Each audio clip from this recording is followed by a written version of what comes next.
Tax season well underway. If you live in one of the 24 cities in Michigan that impose an income tax, listen up. We've got some reminders for you this morning as you prepare to file. Joining us this morning, Income Tax Administrator Jennifer Woodard with the City of Grand Rapids. Jennifer, we appreciate your time this morning. Thank you so much for being here. Thank you for having me. Of course, Grand Rapids is one of the cities that does impose an income tax.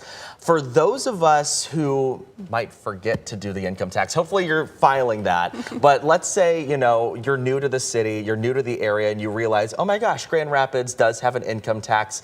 How does that work? How do I file with you guys? So we do have something called a voluntary disclosure. So if you did forget to file, we do waive the penalty. You do have to pay the tax and interest, but you just come on in, bring your federal, your W-2s, any schedules you have, and we'll help you file them. That's awesome. And you guys will help us out there in the office. And I know that last year I did this. It was super simple. Walk us through the process. When we walk into your office, how does that work?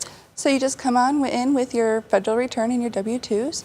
We ask you a few questions, we fill out the return, and you're all done. It usually takes about 5 to 10 minutes. It's a pretty quick process. It is a quick process. And if you need help, you can just call, right? If you just ask these questions, can I come in? Or how do I file online? I know that's an option too. How does that work?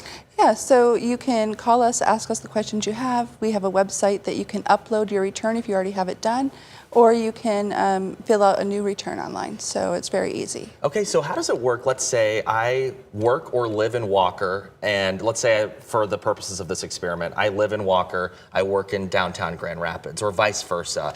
How does that work? Because I know that there are some credits that can offset the costs, right? That's correct. So if you live in Grand Rapids and work in Walker, you'll get half of whatever you paid to Walker, or whatever you paid to Walker will go on your Grand Rapids return.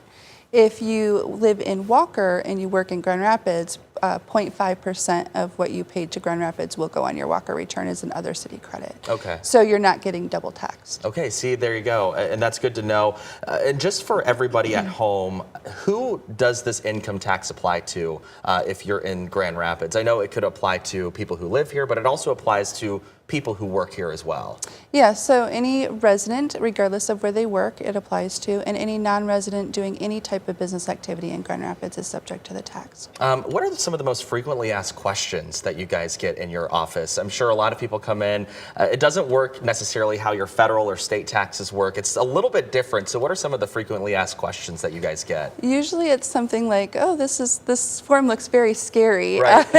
But it's usually how do I know where I work? And we do have a street directory on our website. But we can also answer those questions if you could give us a call.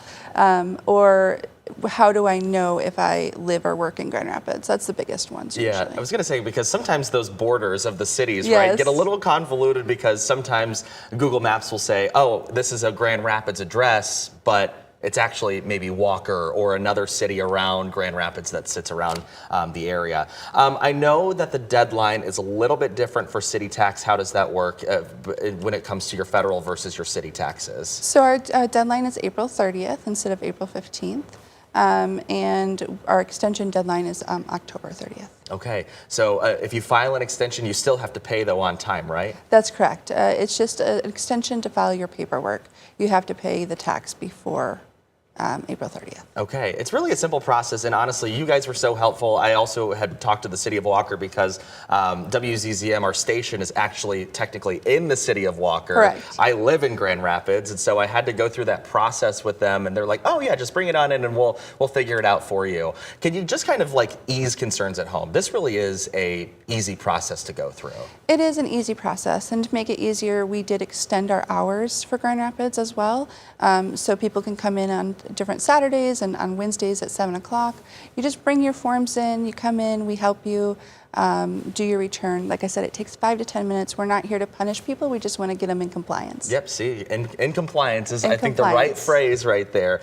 Anything else that you think is important for folks at home to know as we enter this tax season? Maybe, is there peak hours during your office that, we might want to go on off-peak hours versus another time? So usually the lunch hour is kind of busy. Yeah, everyone's like doing their lunch tax and Yes. errand running, right? So between noon and 2 is usually fairly busy, but like I said, we have Wednesdays hours until 7 until April 30th, and then we're open on select Saturdays, so March 14th, 28th, April 11th, April 18th, and April 25th. Okay. So we're open 8 to 2. We're here to help you guys, and we'll get you in and out as quickly as possible and as painlessly as possible. Yeah, painless. I think that's, you know, everyone thinks taxes is this huge, big chore, especially when it might come to an income tax that we're not quite sure of. So we appreciate your time and helping us explain that this morning. Thank you for having me. Of course. All right.